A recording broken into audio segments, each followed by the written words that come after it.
All right. I feel like my lighting sucks. It always sucks.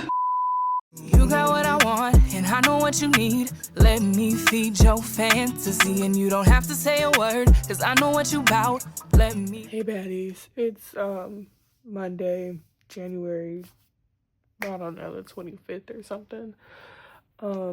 Obviously I'm crying. I'm just a little upset.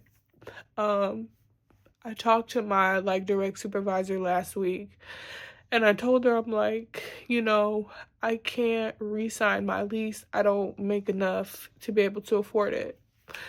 And she pretty much said something like, oh, keep looking, find a realtor, let me know how that goes.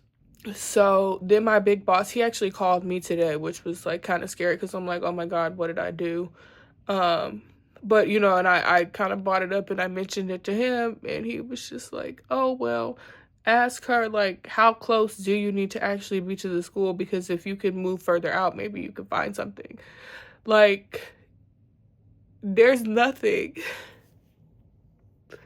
in South Florida that I can afford with $1,400. Hey baddies, it's Wednesday, February 5th. I decided to break up my vlog to try to sit down and clearly explain what all is going on with my job and why I was so upset. So, end of March 2024, I accepted a job in Miami, Florida. Mind you, I'm from Chicago. I've lived in Chicago my whole life. So I accepted the job that was offered to me in Miami. I knew at the time when they offered it to me that it was not enough, especially because I got a master's degree.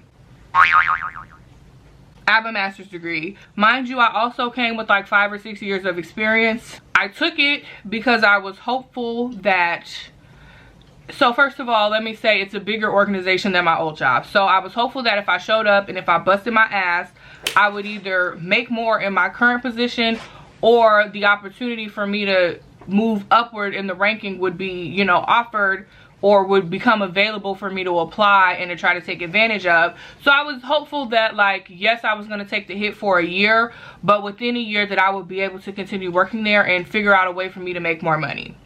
When I moved to Miami, it was very hard for me to find housing. I was able to sign the lease for my studio, but the only reason I was able to sign the lease without getting a co-signer is that I had to show them my offer letter from my jobs, and then I had to take my pay stubs from my last job and combine them, and then they said, okay, you make 3 times the base rent to self-qualify. So I didn't have to have a co-signer or anything. It all worked out, and I was grateful at the time. Oh, I didn't mention, my rent is $13.20. Parking for my building is an additional $125 a month.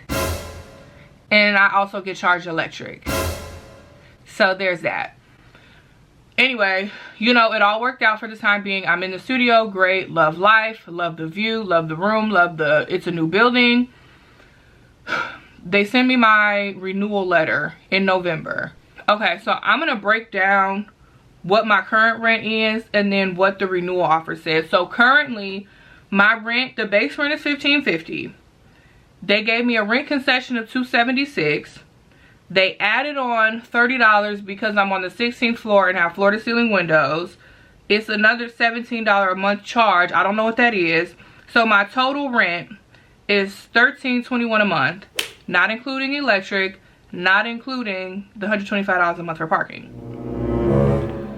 The renewal, the base rent goes up from $1,550 to $1,648. Mind you, and I emailed them about it because on the website it said that it was $1,600. And I emailed them and I said, why does my renewal say $1,650 almost? And online it says $1,600. And they gave me some who shot John answer and never really clarified that. And now they've taken the prices off of the website. And it's you have to call and get the price. Anyway, they increased the rent from $1,550 to $1,648. They give me $110.92 of a concession. $30 for the 16th floor and the floor to ceiling windows, And then other charges, it now says $52 a month. $17 is a liability waiver. I don't know what the other, oh, the $20 was for Rent Plus, because they decided instead of them trying to keep up with the mailroom, that they're going to outsource the packages and have people walk them up to our door, and that's another $20 a month. And then they're doing a trash service that they're now charging $15 a month for. So my rent was going up to $1623.04 a month from $1321, not including electric, not including the $125 a month for parking. So when I take the $1623 plus the $125 for parking, I'm at almost $1,800 a month. I was considering getting another job. However, because my 6 months probation was extended to almost 7.5 months, and they had me driving to and from work every day, I didn't have time to get a part-time job. I made it work this first year.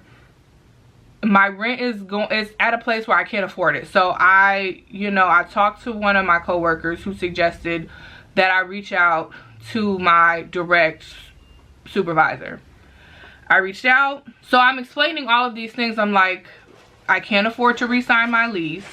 There's nothing available for the salary that I have. And even if there was, if it's not fully furnished, I don't have furniture, so it's really not much of an option. The gist of that conversation was, thanks for letting her know, keep her updated. So, I was kind of not upset, but I was just kind of disheartened because it was a pointless conversation. So then it was suggested that I talk to my big boss. So I had the same conversation with him, more or less. And the result of that conversation was, oh, thanks for letting me know. Talk back to your supervisor. See how many days you need to actually come in the office. Maybe you can move further outside of Miami. I'm 7 miles from my job as it is, and it takes me an hour to get to and from work. If I were to move any further than that, it's then going to take me anywhere between 2 hours, an hour and a half. And I don't have it in me. I'm not gonna lie, I'm over it. It's hard enough living in Miami by myself, and I have zero support system. When stuff happens to me, I have to figure it out. If I don't have no money, I haven't called home and be like, Mom, I don't have money for food. Like, I just have been like literally by myself and just been struggling and figuring it out. And some of it was self-inflicted struggle. I knew they weren't paying me enough money when I took the job. I'm going to keep reiterating that because part of it is my fault. I should have never accepted the job knowing that that's what they were talking about paying me. Both of the conversations, I cried after I talked to my big boss because it was just like, it almost just felt like a gut punch because I felt like I gave up so much. I packed all of my stuff. I left my boyfriend. I left my dog. And I moved to Miami for a job. I was trying to make the absolute best out of the opportunity. I've taken advantage of all of the opportunities that were kind of afforded to me. I've worked hard. I've helped whenever they needed me. If they pulled me in whatever direction, I was flexible. And then to have tried to, for the first time, speak up for myself professionally. And of course, I didn't have the conversation to say I need more money. But at the same time, it was just kind of like, oh, well, thanks for letting us know. Keep us posted on how that works for you. I don't have it in me. I'm not getting ready to struggle to continue to live in Miami. I could get another job, but I have bills that need to be paid that aren't getting paid. And so to me, it literally makes 0 sense for me to get another job if the purpose of that job is to pay my rent. And I've been putting $0 in a savings account. I haven't saved a dime since I left Chicago and moved to Miami. So for me to get another job just to be able to afford my rent is asinine, and I'm not doing it. I don't know what I'm gonna do. I don't know how I'm gonna find another job. It took me over a year to get this job. I have absolutely no clue how I'm gonna get another job between now and the end of July. And I'm kind of like, I'm not gonna cry. I'm actually still a little frustrated because I actually really do love my job. I love the people that I work with. I love the work that I do. But it's just come to a point where it's like, okay, I'm not being paid a livable wage for this city. You know, short of a miracle that I'm not asking for, I will be back in Chicago come into July, beginning of August.